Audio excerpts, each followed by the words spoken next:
घेंघा रोग अथवा ग्वाइटर डिसीज के बारे में समझाएंगे। चलिए शुरू करते हैं। तो थायराइड ग्रंथि की असामान्य वृद्धि को घेंघा रोग या ग्वाइटर कहा जाता है। थायराइड ग्रंथि मानव गर्दन के आधार पर एक तितली अथवा एच के आकार की ग्रंथि होती है। जो मनुष्य की गर्दन होती है, उस गर्दन में तितली के आकार की या एच के आकार की ग्रंथि होती है, जो थायराइड ग्रंथि है। आयोडीन की कमी के कारण थायराइड ग्रंथि में सूजन आ जाती है। जब हमारे शरीर में आयोडीन की कमी हो जाती है तो ये थायराइड ग्रंथि सूज जाती है, फूल जाती है, बड़ी हो जाती है, जिससे गला फूल जाता है। यह रोग बहुधा उन क्षेत्रों के लोगों को होता है जहां भोजन में आयोडीन की कमी होती है। यह रोग पुरुषों की तुलना में महिलाओं में अधिक होता है। चलिए बताते हैं कि घेंघा रोग के लक्षण कौन कौन से होते हैं, अथवा घेंघा रोग को गलगंड भी कहा जाता है। तो गलगंड या ग्वाइटर के लक्षण कौन कौन से हैं? गर्दन में सूजन आना घेंघा रोग का सबसे पहला लक्षण होता है। जब हमारी गर्दन सूज जाती है, फूल जाती है, तो ये घेंघा रोग का सबसे प्रमुख लक्षण होता है। इस दौरान थायराइड ग्रंथि में गांठ भी बन सकती है, जो आकार में छोटी या बड़ी भी हो सकती है।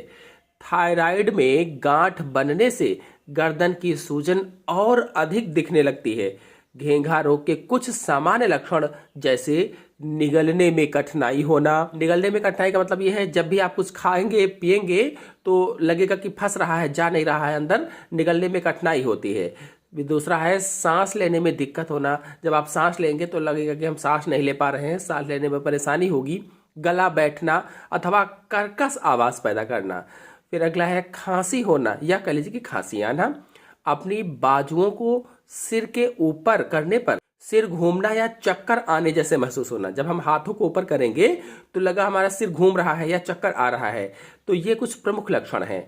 फिर चले जानते हैं कि घेंघा अथवा ग्वाइटर के कारण कौन कौन से हैं, क्यों घेंघा रोग हो जाता है।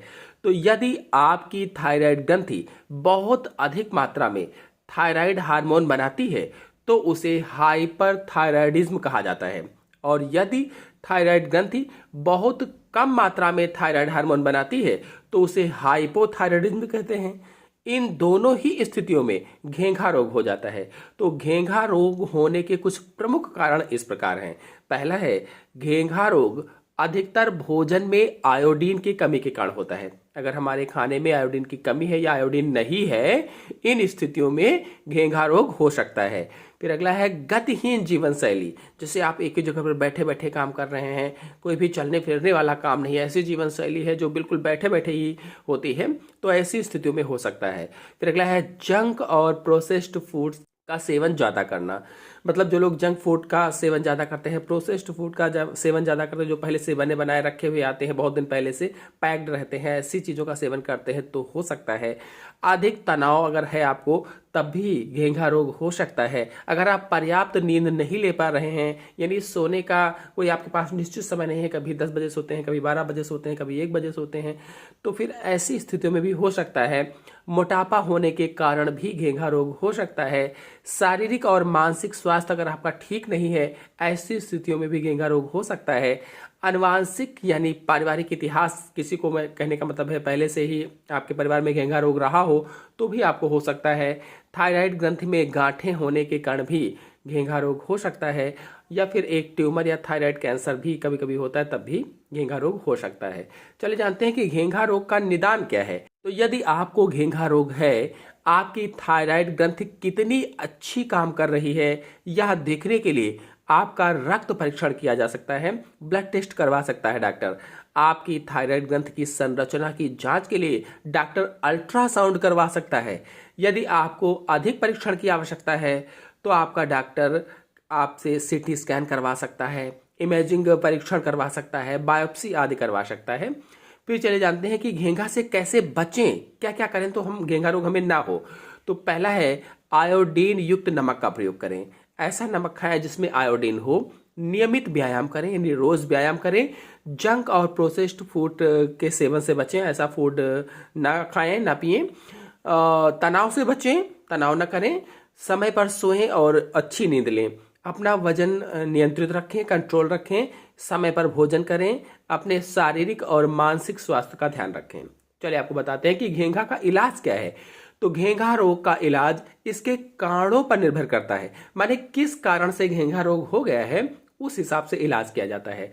कुछ इलाज हम आपको बता दें, जैसे अगर आयोडीन की कमी के कारण आपको घेंघा रोग हो गया है तो आयोडीन से भरपूर खाद्य पदार्थ खाने से इस स्थिति का इलाज किया जा सकता है। आयोडीन में उच्च खाद्य पदार्थ जैसे आयोडीन युक्त नमक आप प्रयोग कर सकते हैं। यदि आपका घेंघा रोग आपकी थायराइड ग्रंथि के अति सक्रिय या कम सक्रिय होने के कारण हुआ है तो आपको डॉक्टर दवाएं दे सकता है। यदि आपको सांस लेने या निगलने में समस्या है तो आपको सर्जरी कराने की आवश्यकता बता सकता है डॉक्टर। यदि आपके थायराइड में दर्दनाक सूजन है तो आपका डॉक्टर दर्द निवारक की सिफारिश भी कर सकता है, दर्द निवारक दवाएं भी दे सकता है, या फिर अंत में विकिरण या सर्जरी की सलाह दे सकता है। तो आशा है आपको घेंघा रोग अच्छी तरह समझ में आ गया होगा। समझ में आ गया हो तो वीडियो को लाइक और शेयर कीजिए। धन्यवाद।